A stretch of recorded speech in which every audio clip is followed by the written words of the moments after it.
Hello everyone, welcome back to my channel that is English field. So friends, आपने GIC के लिए request की थी। क्या क्या रिक्वायरमेंट्स हैं प्रीलिम्स की? दो पेपर इसमें होने हैं, दो एग्ज़ाम होने हैं, एक प्रीलिम्स और एक मेंस। तो जो प्री है उसका मैंने आपको बता दिया था। मेंस का अभी हम डिस्कशन नहीं कर रहे हैं क्योंकि जो हमारा पूरा फोकस है वो रहना चाहिए प्री पे। क्यों? क्योंकि जब आप प्री को क्वालिफाई करोगे तभी मेंस का कोई मैटर बनता है, तभी उसकी इम्पोर्टेंस आती है। अगर प्री ही क्वालिफाई नहीं होगा तो मेंस का कोई सेंस ही नहीं निकलेगा। इसलिए सबसे पहले आप मेन एग्ज़ाम को छोड़ के प्री पे फोकस करो कि प्री हमें कैसे क्वालिफाई करना है। बाकी बाद में मेन की तो जो स्ट्रैटेजी है वो हम लोग बना लेंगे क्योंकि टाइम भी रहेगा। अभी अगर हम लमसम टाइम देखें तो हमारे पास में सिर्फ 30 डेज़ का टाइम है, ठीक है। तो इन 30 डेज़ में किस तरीके से आप एक अच्छी स्ट्रैटेजी प्रिपेयर करके और सबसे बड़ी बात पॉजिटिव माइंडसेट के साथ, क्योंकि जो मैदान में उतरने से पहले ही हार मान चुके हैं उनकी तो फिर बात ही अलग है, ठीक है। लेकिन अगर आपका पॉजिटिव माइंडसेट है कि कैसे इसको क्रैक किया जा सकता है तो रास्ते भी खुल जाएंगे, राइट। तो चलिए देखते हैं सबसे पहले इसका सिलेबस क्या है, उसके बाद आगे की बात करते हैं हम। तो इसके अंदर अगर देखें तो ऑथर एंड वर्क्स जो दिया हुआ है वो है जॉफ्री चॉसर, विलियम शेक्सपियर आपका ऑलरेडी पढ़ा हुआ है, जॉन मिल्टन, ड्राइडन के बारे में भी कुछ नॉलेज आपको है, Alexander pope, William Wordsworth already आपको पता है, पीबी शैले, कीट्स के बारे में भी पता होगा। ये नहीं बोल रही हूँ कि बहुत अच्छे से आपने स्टडी कर रखा है। आई एम जस्ट सेइंग कि कोई भी चीज़ आपसे अनजान नहीं है, ठीक है। एक होता है एकदम नई नई चीज़, तो एकदम नई चीज़ नहीं है। Tennyson, then Matthew Arnold, Charles Dickens, Thomas Hardy, W B Yeats, right. तो ये T S Eliot, G B Shaw, George Orwell, Raja Rao, Mulk Raj Anand, Nissim Ezekiel, Robert Frost, Ernest Hemingway, Harold Pinter, R N Tagore, Girish Karnad, V S Naipaul. तो ये टोटल 25 है। वो आपका हो गया literature का पार्ट। अब आगे आते हैं लिटरेरी टर्म्स पे। तो ये कुछ मूवमेंट्स हैं important: renaissance, reformation, metaphysical poetry, classicism, romanticism, pre Raphaelite, modern literature. तो ये आपके ऑलरेडी पढ़े हुए हैं, ये फिर से आपको थोड़ा सा ब्रशअप करना पड़ेगा, पॉलिशिंग देनी पड़ेगी। लिटरेरी फॉर्म्स हैं तो मेजर स्टैंजा फॉर्म्स आपने पढ़ी है, forms of poetry, sonnet, ballad, mock epic, elegy. ये आपने टीजीटी पीजी की प्रिपरेशन की तब भी पढ़ा होगा। लिटरेरी क्रिटिसिज्म में एरिस्टोटल हैं, John Dryden, doctor Johnson, saint Coleridge, William Wordsworth, then Matthew Arnold, T S Elliott.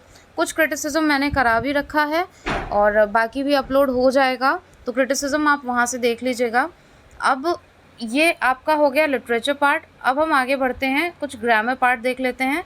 Grammar में क्या क्या चीज़ें हैं? ग्रामर चेंज नहीं होती, सेम ही रहती है, जो ऑलरेडी आप कर चुके हो, ठीक है।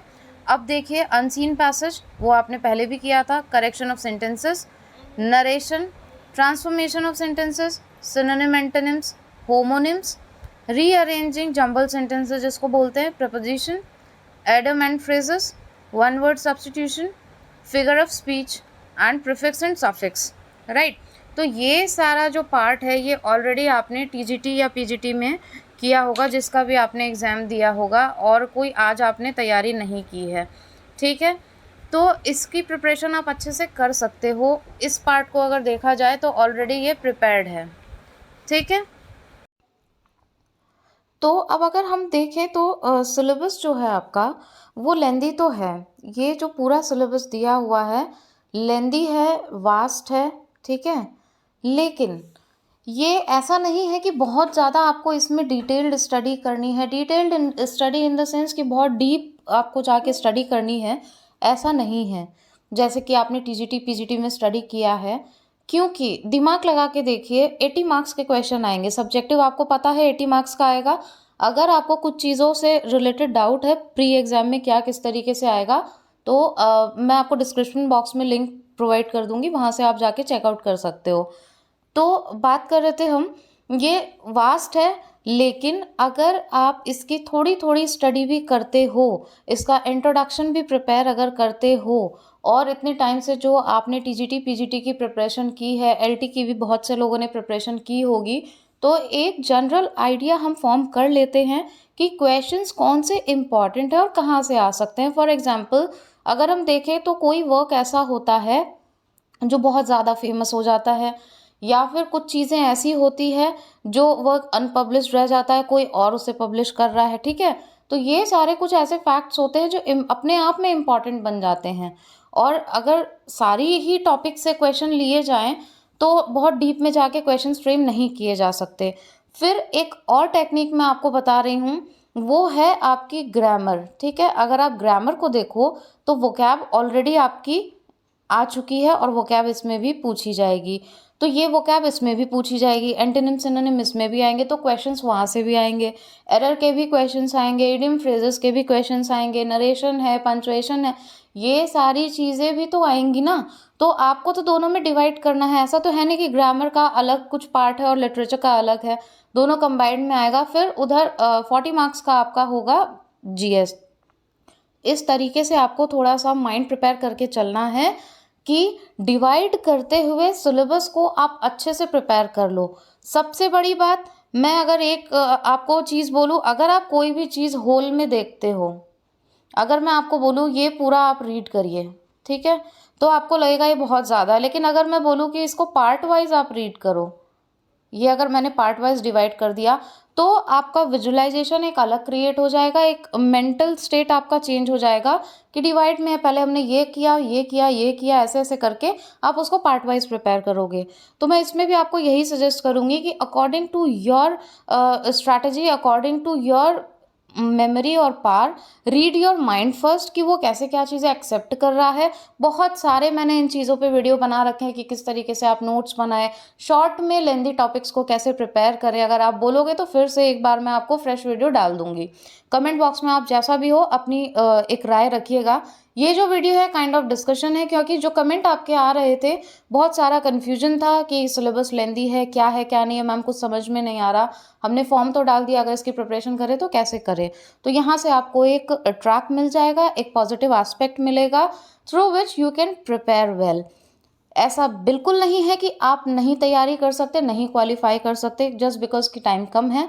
अगर थोड़ा सा स्मार्ट स्टडी करके आप प्रिपेयर करते हो तो surely you will hit your target. Mind हमेशा पॉजिटिव रखो, थॉट हमेशा पॉजिटिव रखो, इरादों को बुलंद रखो, पहले खुद पे विश्वास करो तो अपने आप सारी चीज़ें आपके हक में होने लग जाती है। मेरा यही मानना है, स्टार्टिंग से मैंने हमेशा इन चीज़ों का ही फेवर किया है। तो आप इसको थोड़ा सा पार्ट वाइज प्रिपेयर करके देखो। फर्स्ट ऑफ ऑल आपको जितना आता है उसको पेन डाउन करो, नोट करना बहुत ज़रूरी है जो आपको आता है, और जो आपको नहीं आता है उसको एक अलग पार्ट में रखिए, फिर उसको डिवाइड करिए।